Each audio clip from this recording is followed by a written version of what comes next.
Washington. There's no question the shock-and-awe approach to trade disputes is playing out in the first year of the Trump administration, with a stunner of a 219% duty on Bombardier just the latest example of the new tariff. Happy America First climate in Washington. Donald Trump's Commerce Secretary even bragged about it when announcing a first duty late Tuesday. In a statement, Wilbur Ross touted a 48% increase from last year in anti-dumping and countervailing cases initiated by the U.S. Department of Commerce. That's on the heels of a study that found a 26% spike in U.S. trade actions against G20 partners in the first half of this year from the same period in 2016, according to the Center for Economic Policy Research. A global trade alert. Just ask Canadian softwood lumber producers. They've been tasting that punitive medicine for months. The latest decision rewarded Boeing with duties practically 3 times higher than the U.S. aerospace giant asked for, as it argued that Bombardier's subsidies from Canadian taxpayers gave it an unfair entry into the U.S. market. Ross appeared to agree the U.S. values its relationships with Canada, but even our closest allies must play by the rules. It's only the beginning. As a matter of fact, trade experts consulted late Monday agreed on 2 things: there's time to fight back, and several battlefields to fight on. They urged the Canadian government to choose its battles wisely, and not needlessly escalate the dispute. One trade policy analyst at Washington's free market Cato Institute criticized the U.S. department that handled the initial decision.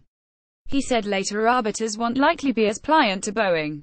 The raison d'etre of the Department of Commerce's enforcement unit is to protect U.S. companies, said Dan Ickinson, right down to advising petitioners on how best to design their complaint.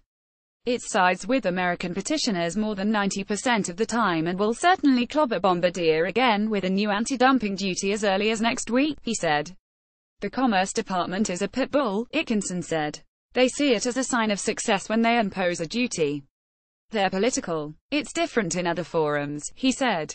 The case later heads back to the U.S. International Trade Commission, which must determine whether Boeing has actually suffered and, if not, could cancel the duties. The ITC sides with U.S. petitioners closer to 60% of the time, Ickinson said.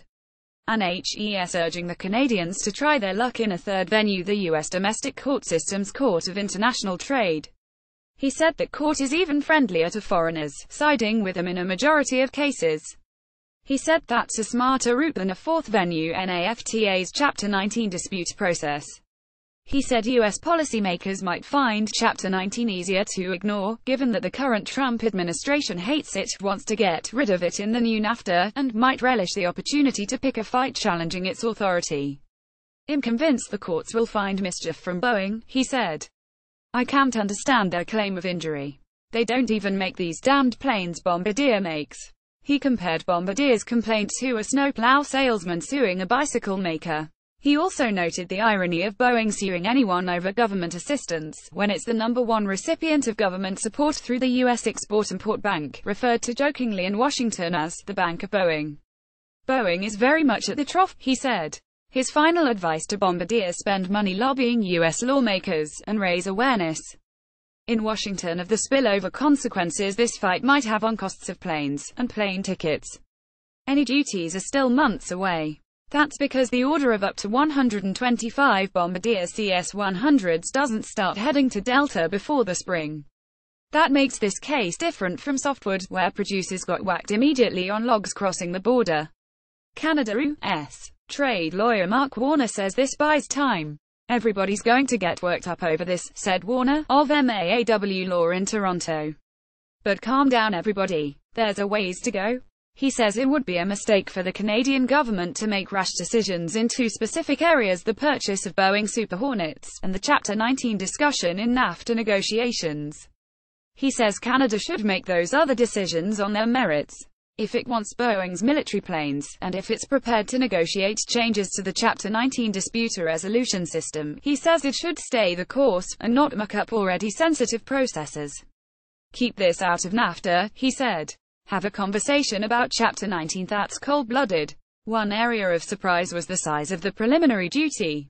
Boeing had asked for an 80% countervailing duty, and got multiple times what it asked for. To come back and get 219%, that's something, Warner said. It's high.